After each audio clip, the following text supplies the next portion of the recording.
यो मैंने इसका एक पार्ट वीडियो का कंप्लीट कर दिया है जिसमें कि ट्रिग्नोमेट्री के कंसेप्ट और फॉर्मूले लिखाए थे। ये दूसरा वाला वीडियो है। इसमें मैं क्वेश्चन डिस्कस करूंगा 1 बाई 1। ठीक है, तो इसका ट्रिग्नोमेट्री, ये लूसेंट का मैथ है, इसका ट्रिग्नोमेट्री का पार्ट पहला चैप्टर है, उसको ही डिस्कस कर रहे थे। इसमें ये दूसरा क्वेश्चन है, 150 डिग्री का मान रेडियन में क्या होगा। ठीक है, तो अपन इस क्वेश्चन को लिख लिया है। जैसे मैंने ये 150 डिग्री, तो मैंने बताया था कल कि कोई चीज़ अगर डिग्री से आपको रेडियन में लेके जानी है, रेडियन में, तो आपको क्या करना है, पाई/180 से मल्टीप्लाई करना है। बताया था भाई। तो 150 गुणा पाई/180, 0 से 0, 3 पंजे 15 और 3 छिक्के 18, तो यानी 5/6 इसका राइट आंसर आ जाएगा। बुक में आप लोग चेक कर लीजिएगा। अब मैं इसका अगला क्वेश्चन लेता हूँ। अगला क्वेश्चन क्या कह रहा है इसका, अगला क्वेश्चन है आपका, अगला क्वेश्चन कह रहा है निम्नलिखित में से कौन संभव है। अगला क्वेश्चन है आपका ये तीसरा नंबर वाला, निम्नलिखित में से कौन संभव है। तो पहला है sin A = 7/4, cos A = 4/7, sec A = 4/7 और cosec A = 4/7। ठीक है, तो इसके मैं ऑप्शंस लिख लेता हूँ। ऑप्शंस, ए ऑप्शन में दे रखा है आपका sin A = 7/4। ठीक है, दूसरा ऑप्शन आपका बी दे रखा है cos A = 4/7। तीसरा ऑप्शन सी दे रखा है sec A = 4/7 और डी ऑप्शन आपका दे रखा है cosec A 4/7। ठीक है, अब अपन देखते हैं पहला ऑप्शन इसका देखते हैं। तो पहला ऑप्शन क्या कहता है, मैं अगर इनकी वैल्यू देखूंगा तो मेरे को राइट एंगल ट्राइंगल बनाना पड़ेगा, जब ही मैं पता कर सकता हूँ कि ये संभव है कि नहीं। मैंने राइट एंगल ट्राइंगल ड्रॉ कर लिया। अब पहला ऑप्शन साइन ए है, तो मैंने लाल बट्टे कक्का एक चीज़ बताई थी, तो वहाँ पे L/K साइन के लिए स्टैंड करता है। तो L यानी कि ये, K यानी कि ये L/K, तो L हो गया तुम्हारा 7 और ये हो गया 4। अब ये देखो, दो प्रॉपर्टीज हैं, दो प्रॉपर्टीज आप याद रखना। दो प्रॉपर्टीज क्या कहती हैं कि भैया ये जो ये वाली साइड और ये वाली साइड यानी लंब और आधार के मान अगर इंडिविजुअली देखूं तो इन दोनों के मान से ये बड़ी वाली भुजा का मान हमेशा बड़ा होगा। ठीक है, और इन दोनों भुजाओं का योग इस बड़ी वाली भुजा के योग से ज्यादा होगा। ठीक है, बात क्लियर हो गई कि नहीं समझ में आया तो रिपीट करके देख लेना। ठीक है, तो ये वाला तो है नहीं, ये इम्पॉसिबल है, क्योंकि देखो ये 7 बड़ा है, ये 4 छोटा है, तो ये पहली वाली प्रॉपर्टी को फुलफिल नहीं कर रहा। ये वाली बड़ी भुजा निकल रही है, ये छोटी निकल रही है, तो ये संभव नहीं है। दूसरा ऑप्शन देखता हूं मैं कॉस वाले का।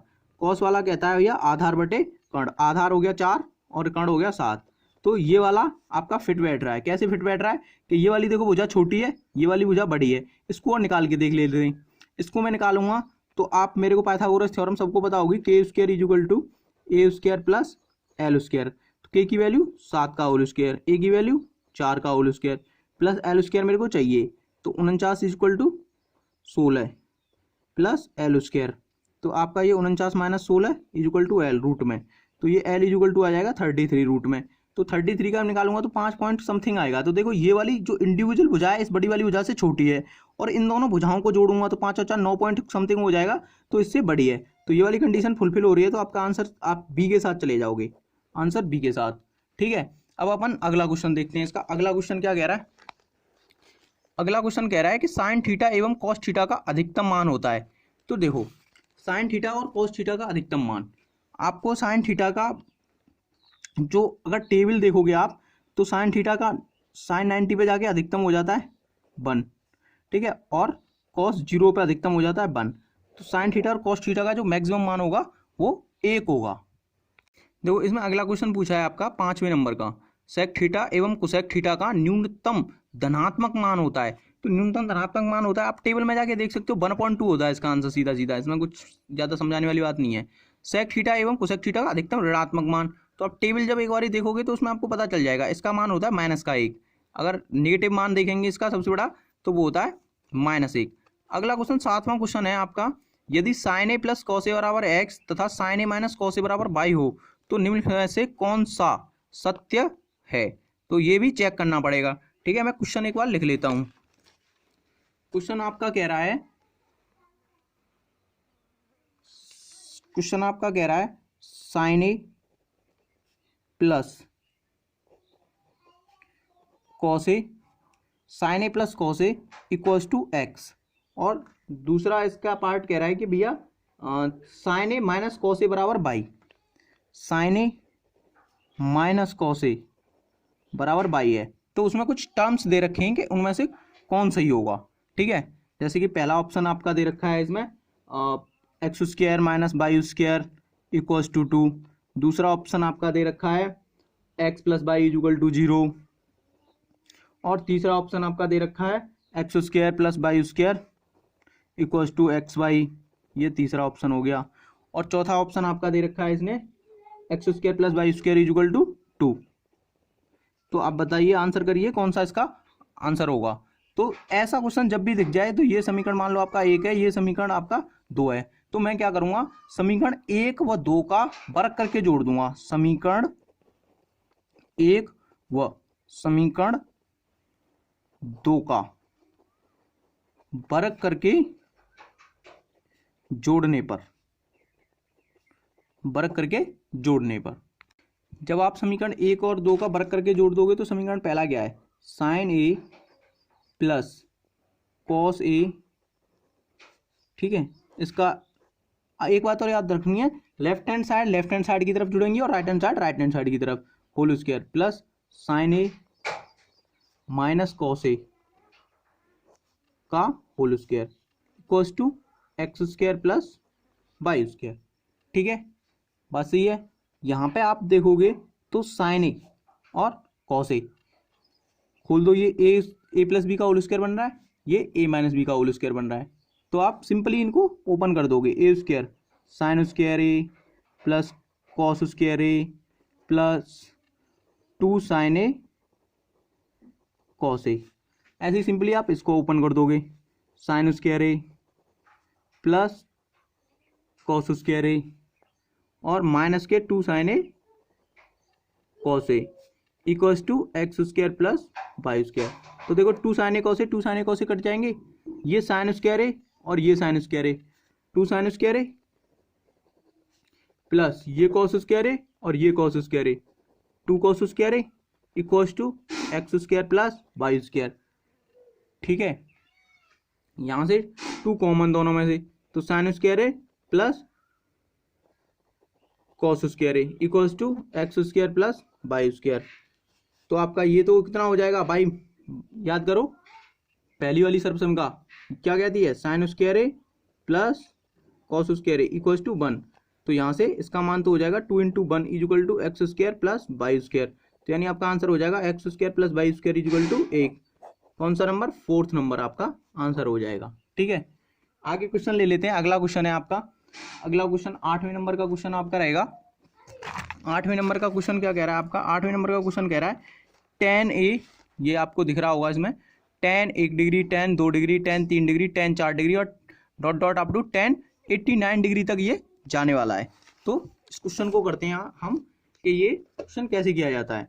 तो आपका 8 नंबर का क्वेश्चन है ये, tan 1 degree, tan 2 degree, tan 3 degree up to dot dot tan 89 degree, इसका मान बताना है क्या होगा, ठीक है। ऑप्शंस आप बुक में देख लीजिएगा, बार बार उतारूंगा, टाइम ही वेस्ट होगा, कोई मतलब नहीं है उस चीज़ का।